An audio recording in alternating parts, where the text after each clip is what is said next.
ये एक बहुत शानदार आयल प्लेटफॉर्म है जिसे एप्कोमेट्रिक्स कहा जाता है।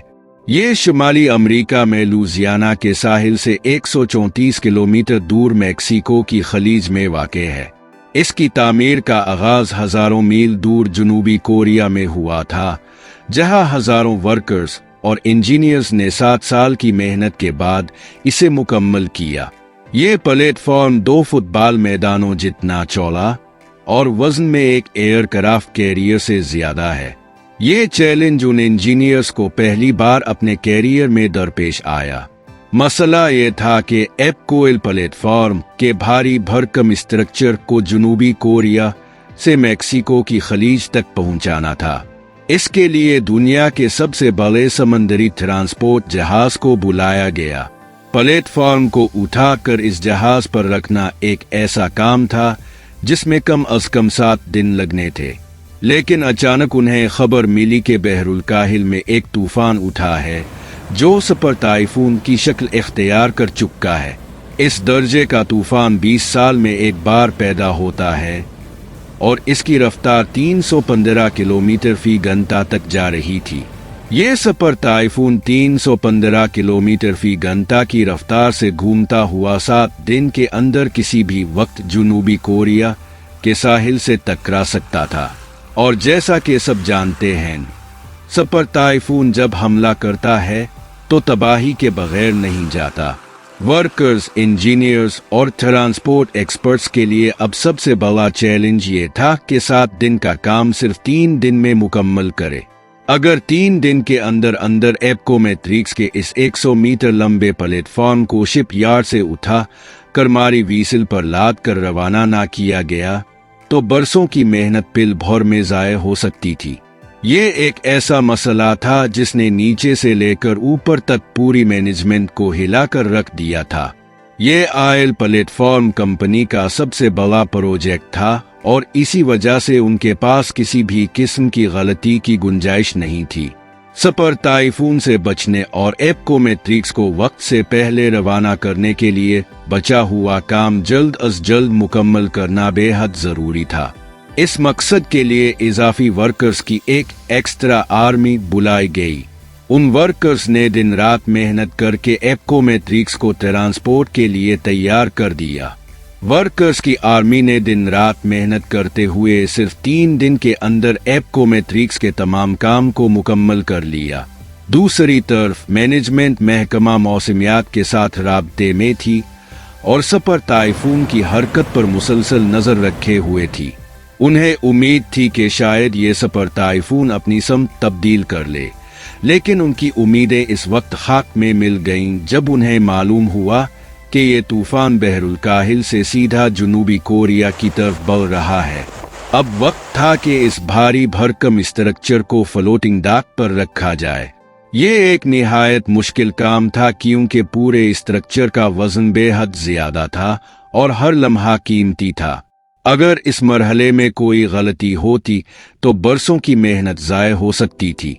ये हकीकत में हैरत अंगेज था कि एक भारी हाइड्रोक्लिक जैक बनाया गया था जिसकी सलाहियत 1431 टन वजन उठाने की थी, जो इस किस्म की पेचीदा तकनीक में इस्तेमाल हो सकता था। इस जैक को खास तौर पर 11 इंच के साइज में डिजाइन किया गया था ताकि ये स्ट्रक्चर को बिल्कुल सही तरीके से उठा सके। फिर फ्लोटिंग डॉक्स जो कि कश्तियों की तरह काम करते हैं, उनको बेहतरीन जगह पर ले जाकर आराम दिया गया था और वो जगह पूरी तरह से भरी हुई थी। ये दुनिया का सबसे बड़ा समंदरी ढांचा था जो 980 टन वजन को आराम से संभालने की सलाहियत रखता था। वहाँ एप्कोमेट्रिक्स को खोलना और इसे महफूज तरीके से रवाना करना मुमकिन था। ये अमल एप्कोमेट्रिक्स के लिए एक बड़ी चैलेंजिंग सूरत हाल बन रहा था। आयल प्लेटफॉर्म को व्हीसल पर लोड करना एक पेचीदा और नाजुक काम था। इसके लिए पहले व्हीसल अपने अंदर मौजूद वाटर टैंक में पानी दाखिल करता है, जिसके नतीजे में वो पानी में डूब जाता है। फिर टेक बोर्ड्स आयल प्लेटफॉर्म को खींचकर व्हीसल के ऊपर ले जाते हैं। आखिरकार व्हीसल पानी को वापस बाहर निकाल देता है, जिससे इसका सतह पानी से ऊपर आ जाता है। लेकिन ये अमल इतना आसान नहीं होता जितना इसे एनिमेशन में दिखाया गया। इसके लिए बेशुमार हिसाब किताब और इंतहाई एहतियात की जरूरत होती है ताकि आयल प्लेटफॉर्म को सही तरीके से व्हीसल पर लोड किया जा सके और कोई नक्स ना हो। समंदर का सुकून होना बहुत जरूरी था, क्योंकि अगर नहरों में ये काम किया जाता तो एप्कोमेट्रिक्स को सही तरीके से व्हीसल के ऊपर ही लाइन नहीं किया जा सकता था और ये व्हीसल और प्लेटफॉर्म दोनों के लिए खतरनाक साबित हो सकता था। सपर टाइफून की वजह से समंदर में तेज लहरें और हवा का दबाव बहुत ज्यादा था, जिसकी वजह से ये काम मुमकिन नहीं था। दूसरी तरफ वक्त तेजी से गुजर रहा था और सारी टीम का स्टिरिक लेवल बहुत बढ़ चुका था। खुशकिस्मती से महकमा मौसमियात की जानिब से टीम को अगली सुबह सिर्फ 2 घंटे का वक्त दिया गया था, जिसमें ये चांस था कि समंदर में सुकून आ जाएगा और इस काम को मुकम्मल किया जा सके। ये 2 घंटे टीम के लिए आखिरी मौका था और उनके लिए हर लम्हा बहुत कीमती था। समंदर इस वक्त सुकून में था और ये 2 घंटे का मौका आखिरी था। अगर ये काम इस दौरान मुकम्मल ना हो पाता तो फिर इसके बाद कोई दूसरा मौका नहीं मिलता। सपर टाइफून अब सिर्फ 36 घंटे दूर था और जैसे सुबह की रिपोर्ट में बताया गया था, समंदर मुकम्मल तौर पर सुकून था। फौरन आयल प्लेटफॉर्म को व्हीसल के ऊपर खींच कर ले जाया गया और व्हीसल ने इसे पानी से निकाल कर अपने ऊपर लोड कर लिया। सपर टाइफून से कई घंटे पहले एप्कोमेट्रिक्स आखिरकार जनूबी कोरिया को अलविदा कहने में कामयाब हो गया। शेल ने अपने आयल प्लेटफॉर्म को सपर टाइफून से बचाकर पहला बड़ा चैलेंज मुकम्मल किया था, लेकिन इसका मतलब ये नहीं था कि उनका काम खत्म हो चुका था। अब अगले मराहिल के लिए मजीद मुश्किलात और चैलेंजेस का सामना था। नहीं, इसका मतलब ये नहीं था कि अब कोई और चैलेंज नहीं आएगा। कई महीनों के सफर के बाद एप्कोमेट्रिक्स को दोबारा जुनूब तक पहुंचाया गया। यहाँ आयल प्लेटफॉर्म को दोबारा लोड किया गया, क्योंकि वहां मौजूद कुछ इजाफी पुर्जे और आलात तैयार किए जा रहे थे।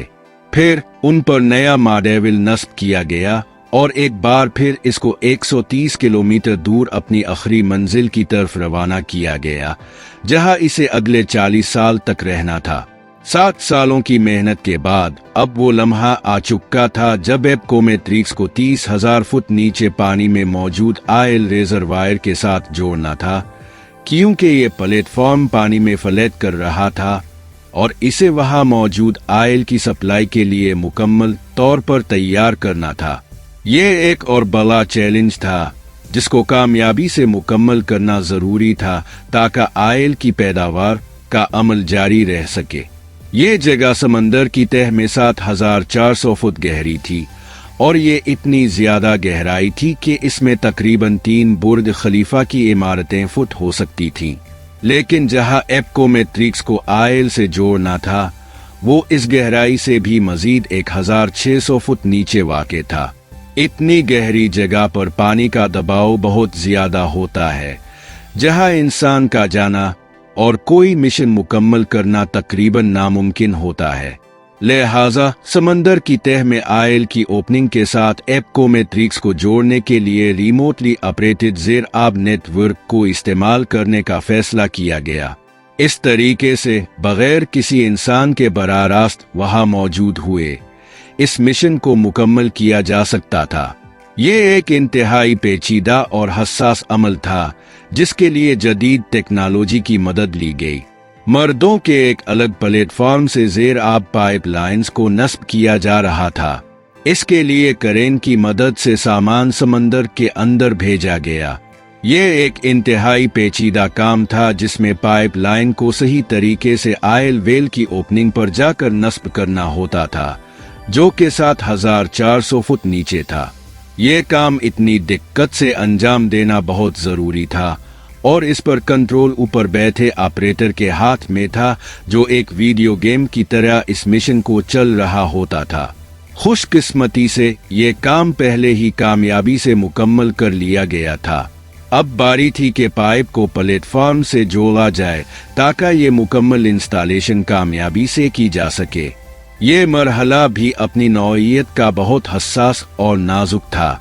एप्कोमेट्रिक्स को आयल मुंतकिल करने के इस अमल को राजर ट्रांसफर कहा जाता है, जिसमें 4 मुख्तलिफ मैकेनिज्म एक साथ काम करते हैं।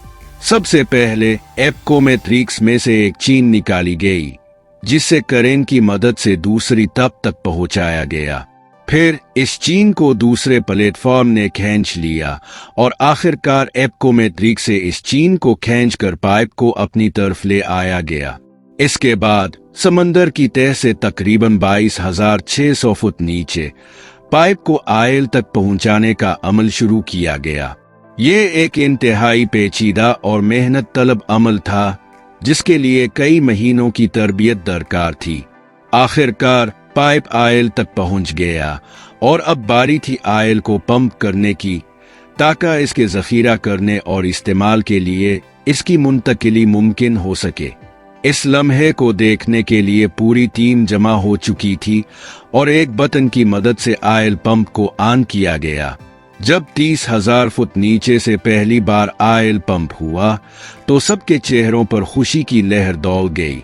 वर्करों, इंजीनियर्स और मैनेजमेंट की 7 सालों की मेहनत रन ले आई थी। आयल का फ्लो और इसकी क्वालिटी बिल्कुल परफेक्ट थी। आज एप्कोमेट्रिक्स हर रोज 2,70,000 बैरल आयल पैदा करता है, जिससे इतना ईंधन तैयार किया जाता है जो 7 लाख गाड़ियां एक दिन में इस्तेमाल करती है। शेल का मानना है कि अगले 40 सालों तक यानी 2025 तक एप्कोमेट्रिक्स इसी तरह आयल पैदा करता रहेगा, जो कि कंपनी के लिए एक अहम मील और कामयाबी थी। दी वर्ल्ड ऐसी वीडियोस करता रहेगा और उम्मीद है कि जब ये वीडियो टीवी पर आए तो आप लोग इसे भरपूर लाइक और शेयर करेंगे। आप लोगों के मोहब्बत भरे कमेंट्स का बहुत शुक्रिया। अगली शानदार वीडियो में मिलते हैं, तब तक के लिए शुक्रिया।